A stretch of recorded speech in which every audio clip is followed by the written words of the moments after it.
इसलिए भाई उनको पॉलिटिकल लाभ चाहिए, उनको कर्नाटक की राजनीति, बस यही तो एक लाइन थी सर, आप आइबे ना करिए ऐसा करने से। हाँ 30 सेकंड मुझे दे। हाँ हर्षवर्धन जी, फिर देवज्योति जी। इसलिए वो कर रहे होंगे, लेकिन हाँ वो कर रहे होंगे, लेकिन आरएसएस के बारे में, गोडसे जी के बारे में तो सब जानते हैं, गोडसे जी ने हत्या की महात्मा नहीं सर, वो जी हटा सकते हैं आप, कोई आपके ऊपर भयंकर प्रेशर नहीं है। गोडसे बोलिए आप, काहे जी दे रहे हैं आप जबरदस्ती? नहीं हम तो क्या रावण जी थोड़ी बोलते हैं। अच्छा ठीक है, हम गोडसे ही मान लेते हैं। गोडसे बोलिए आप।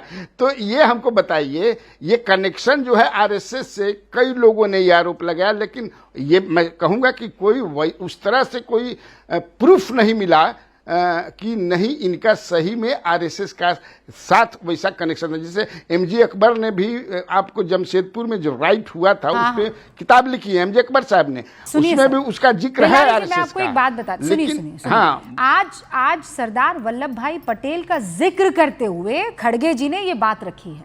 अब मैं आपसे बहुत सिंपल सा एक सवाल पूछ रही हूँ, आज बड़े खड़गे जी को, कांग्रेस को सरदार वल्लभ भाई पटेल याद आ रहे हैं? हाँ हर्षवर्धन जी, कितनी इज्जत बख्शी उन्होंने सरदार वल्लभ भाई पटेल को। आज बड़ा कह रहे हैं कि 48वें सरदार वल्लभ भाई पटेल ने जो संघ के साथ किया था वो आज भी हो जाना चाहिए। बड़ा याद जल्दी आ गए कांग्रेस वालों को। हर्षवर्धन जी। जी एक तो मैं आपको कहूं, आज मुझे बहुत निराशा हुई। भिलारी जी से ये उम्मीद नहीं थी।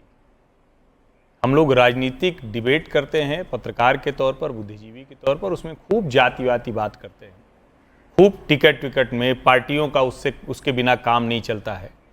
लेकिन राष्ट्र नायक सरदार वल्लभ भाई पटेल को ये कुर्मी वोट, कुर्मी समाज उससे जोड़कर देख रहे हैं। कहां तक चले जाना चाह रहे हैं? और उसके बाद हम कहेंगे कि हम समाज के बुद्धिजीवी हैं, हम समाज को दिशा दिखाते हैं। मतलब इतना तो शर्मसार करने वाला हो गया ये। मुझे आज तक किसी ने ये बयान मैंने नहीं सुना। मैं भी सुबह से कई चैनलों पर इस पर रहा, कल भी रहा।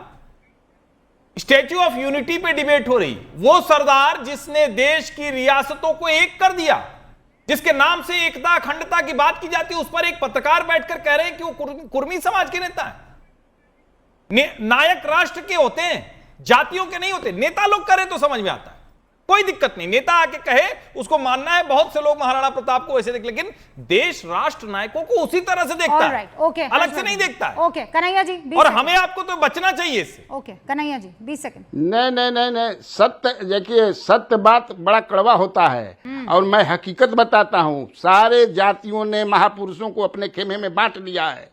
मैं ये नहीं, कब मैंने कहा कि वो महापुरुष नहीं थे, वो युग पुरुष नहीं थे? ये मैं इस पर विवाद किया क्या?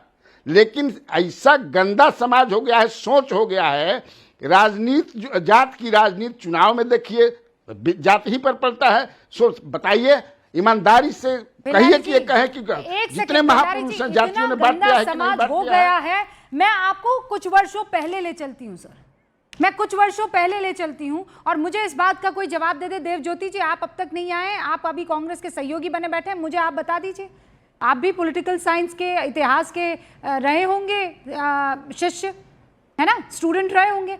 सरदार पटेल के साथ कांग्रेस ने क्या किया? आज बड़ा याद कर रही है सरदार पटेल को कि संघ पर बैन लगाया, हम भी लगाएंगे। याद है आपको सरदार पटेल के साथ इस कांग्रेस ने क्या किया था? मैं आपको देवज्योति जी बोले, बिहार में हत्या से जब ये रन फॉर यूनिटी शुरू हो गया ना, तो कांग्रेस कार्यालयों में सरदार पटेल के चित्र के ऑर्डर दिए गए। गायब हो गए थे कांग्रेस कार्यालय सरदार वल्लभ भाई पटेल के चित्र। नहीं था कोई वहां सरदार पटेल की बात करने वाला। देवज्योति जी, झूठ बोलना अपनी जगह। आज वो कहे रोना रोए कि नहीं हमने तो सरदार पटेल को ये किया वो किया।